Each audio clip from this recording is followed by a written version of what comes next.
Sa video na to,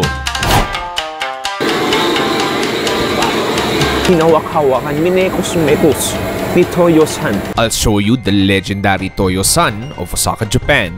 That might be the freshest sea urchin na pwede mo matikman. Kung saan kinakamay niya at fini-flame torch niya ang kanyang mga linuluto. Para kang kumakain ng wagyu. Pero bago yan, mag-almusal din muna tayo sa isang hidden unagi shop ng isang Japanese grandma. Sabi nga ni Ross Geller, unagi. At kakain din tayo ng nakamamatay na popper fish. Nakamamatay ito. Poisonous siya. Tama niyong tikman ang extreme eats ng Osaka, Japan. Ready ka na ba? Tara!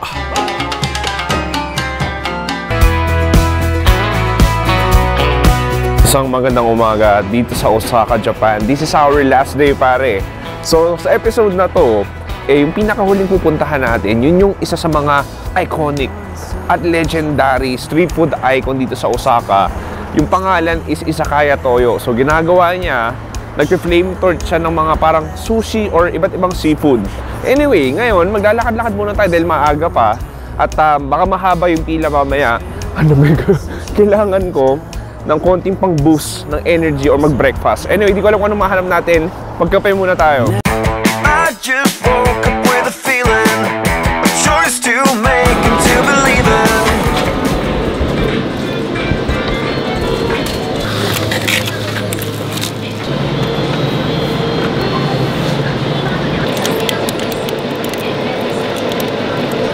Okay, nakahanap na ako ng coffee dito sa Family Mart. Kasi puro mainit na kape iniinom ko ng past few days. Na-miss ko yung iced coffee. Cheers!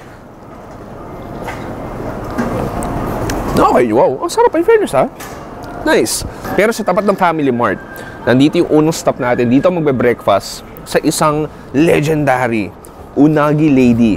Yung unagi, this is a special grilled eel, Japanese eel, na sikat sa Japan. Anyway, medyo dumadami na yung tao. Punta na tayo. Nakakatuwa tong unagi or Japanese eel stall ni Lola dahil para lang siyang isang maliit na bahay na nagiging restaurant bigla at paglulutuan at aalagaan ka talaga ng napakabait na Japanese Lola na to.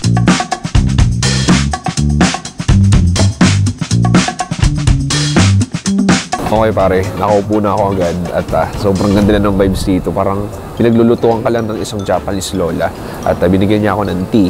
Tikman natin to. Hi, Dodo. Hi, hi.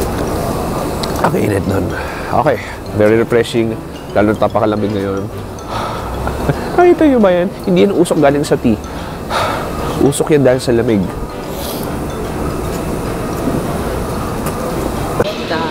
Arigato! Okay, nandito na yung ating unagi. Papansin mo, Pops, bakit halos lahat ng video mo sa Japan may unagi? Ang tanong ko dyan, dahil naghahanap pa ng rason para kumain ng unagi dahil sobrang sarap nito. Saan di yung nagsasawa? Actually, kung tatanungin mo, anong lasa ng unagi? Pwede mo siya i-compare sa napakalambot at napakamatabang bangus. At let's dig in habang mainit pa. Tikman muna natin. No, that. Alam mo, titignan mo, mukha lang nga siyang bangus eh. Ito yung parang matabang part. Cheers!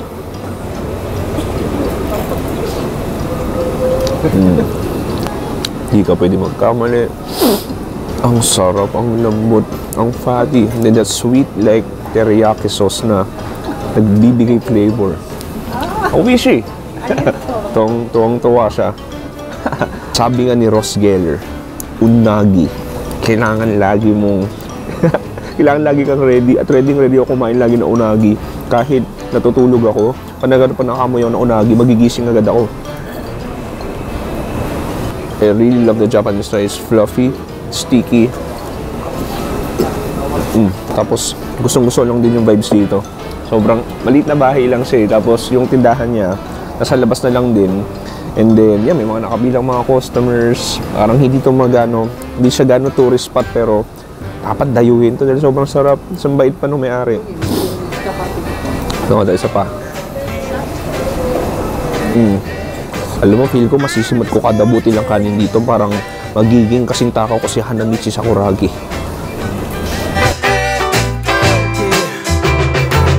All of my friends say Arigato!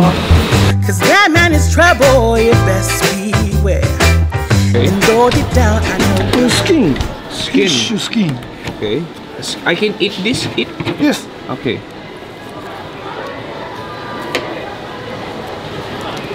pay first ね。 Okay. Skin? スキン。こっちにね、リトルスパイシー。Put in here. Okay. Thank you. ありがとう。ありがとう。Thank you. 10,000. ありがとう。 Next, dito sa Kurumon Market, ay merong tinuturing na special sashimi which is ang pufferfish or fugu in Japan. Sinasabing delikado daw ito dahil may tinataglay daw itong lason na nakamamatay. Okay, next food trip natin, isa to sa pinaka inaabangan kong kainin dito sa Japan. Ito yung sashimi pero pare, pufferfish. Naalala ko, nakakain ako ng tagotongan sa Cebu. Pero sa alam ko, hindi yung pufferfish. Actually, ang nakakatakot dito is yung pufferfish. Pag hindi siya linuto na maayos, nakamamatay ito. Poisonous siya. Pero feel ko si Master, alam na alam niya nang lutuin to or gawin tong sashimi.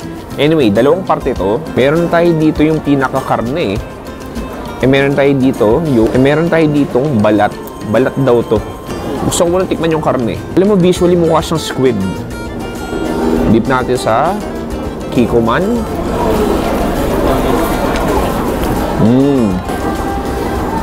Texture niya squid. Sobrang chewy niya. As in, chewy. Parang kumakain ng pasit. Pero malalaman mo na parang sobrang fresh nga.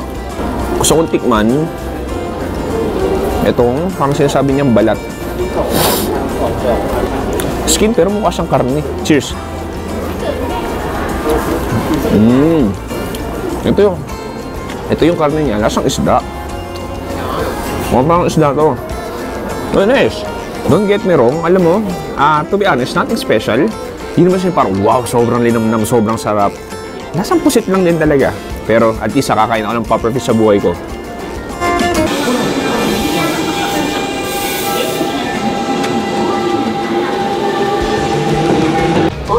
足元にお気をつけください。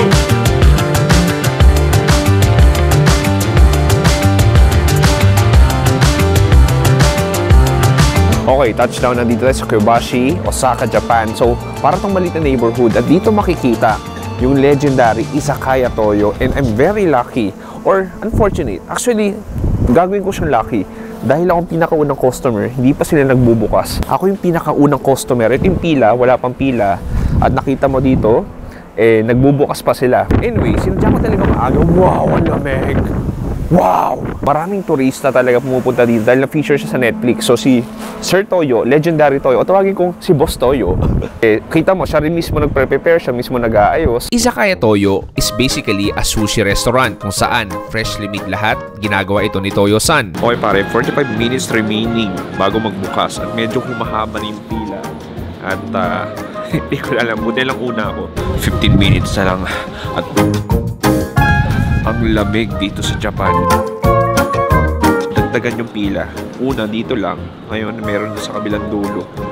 At feel ko hahaba pa yan hanggang humaba yung oras. This is a unique kind of restaurant experience ko. Halos halo-halo ang mga banyag at lokal na nakatayo sa maliliit na lamesa at salo-salong nainom ng alkohol habang nakain ng mga sushi. Na-feature na rin to sa Netflix at iba't ibang culinary media articles. Kaya naman, araw-araw, mayroon talagang mahabang pila. Umorder na ako ng ilang mga best-selling sushi nila at sashimi dito.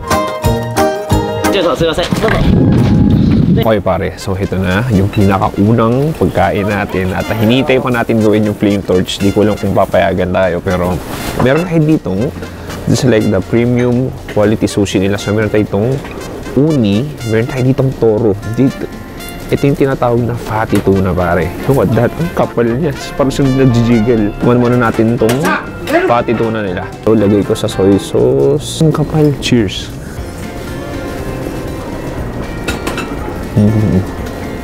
Grabe. Sobrang taba niya. Kasi parang kumakain ng steak. Super thick. Juicy. Sobrang lambot. Parang feel ko kakahuli lang kanina yan. Tapos nilagay na lang sa plato, hiniwa. Yun na yun. Ito more daw ng sake. First time kong uminom ng parang alcohol na mainit. Bahala natin natin. Oh, ang tapang niya. Ang tapang. Kasi parang ang gulo, parang siyang matamis na gin. Ganun yung lasa niya. Anyway, gusto kong tumikin ng isa pa. Look at that. Okay, punta tayo sa uni natin. Look at that. Ito yung sea urchin. Cheers. Good shit. Ang tamis ng sea urchin nila. That might be the freshest sea urchin na pwede mo matikman. Ang sarap. Anyway, hinihintay ko pa yung flame torch tuna natin. Okay, next. So, order ako nitong salmon roe na sushi. Ang kit eh, no? Kali mo mga sagot. Tikman natin. Ang alat niya. Parang siyang pop ng boba. May juices na lumalabas. Pero ito, maalat. As in, wala ang alat niya. But in a good way, alam mo yung alat sa daing? Parang ganun yung alat. Nakita ko na ng pagpupulong ng mga customers at nilabas na ang mga kamera para makunan ang aksyon na lahat hinihintay naming makita. Ito na ang paggawa ng tuna steak gamit ang kanyang kamay sa pagluto nito at ang kabilang kamay ay may hawak na flame torch. Pero ang tanong, bakit niya ba kailangan itong hawakan? Ang reason behind is dahil daw pisingi ng tuna ang ginagamit niya. And very delicate daw ito. Ibig sabihin, madali ito madurog. Ginagamit niya yung kamay dahil baka pag gumamit siya ng ibang panghawak ay madurog ito at mag-suffer ang quality ng tuna.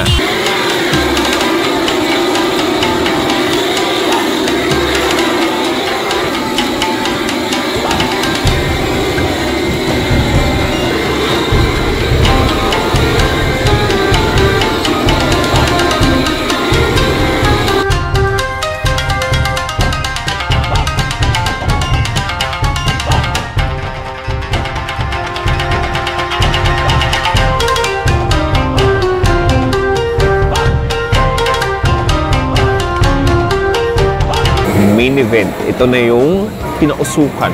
Flame torch. Hinawak-hawakan. Minekos-mekos ni Toyo-san. Ito yung tuna na grilled. Anyway, alam mo yung tsura niya, kala mo parang steak na eh.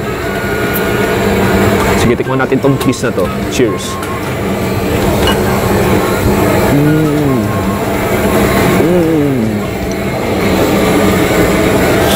Para kang kumakain ng wagyu. Sobrang lambot. Ang fatty. Ang fatty, ang bouncy, smoky, tapos may konting sweetness na rin siya. Wow, this is one of the best tuna na tikman ko. And then parang may sauce siya na, feel ko toyo lang yun. Pero parang mas masarap to pag nilagyan mo ng chili powder. Sige, kuha tayo ng piece na to.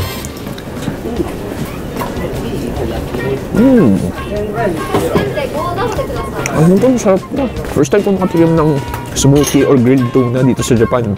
Kahit sa Pilipinas parang wala akong alam ganitong luto. Ang sarap. At hindi ko lang alam. Nanginginig na ako sa lamig dito. Alam mo ibang klase. Performance eh. Si Toyo-san. Kasi ang bilis gumalaw. Energetic. Pero medyo masungit lang siya kasi kapag sobrang busy niya, ayaw na binibidyo siya. Pero pumapayag naman siya.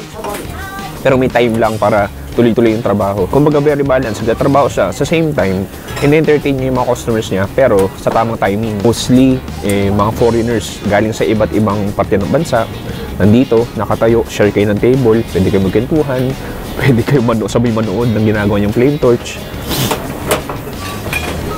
Yun na, kumain ng masarap na sushi, kumain ng masarap na seafood, habang umiinom ng sake o beer. Alam mo, actually, it's more than food eh. Yung nagpapasarap. Nagpapasarap yung experience. Yung pipila ka, kasama mo mga iba-ibang tao na di mo kilala, galing iba't ibang parte ng mundo. Tapos lahat kayo kumakain ng masarap ng Japanese street food at na-appreciate si Toyo-san. This was a fulfilling and fun day. Para bang hindi lang ako kumain pero ang dami kong natutunan. Lalo na kay Toyo-san. Hindi lang kita sa camera pero napagkwentuhan ako sa mga turistang katabi ko. More than the food, it's the people I met along the way while eating it. Uy! Maraming salamat sa panonood. Solid yung episode na yun. Iba talaga si Toyo-san. Minekos-mekos niya yung umaapoy na tuna. Pero nag-enjoy pa rin ako. This is a fun episode at ginawa ko sa birthday ko. Maraming salamat sa panonood. Si Chewy dito sa Japan. And sabi, stay safe. Good night. Uy, may trend. It's so good. Bye.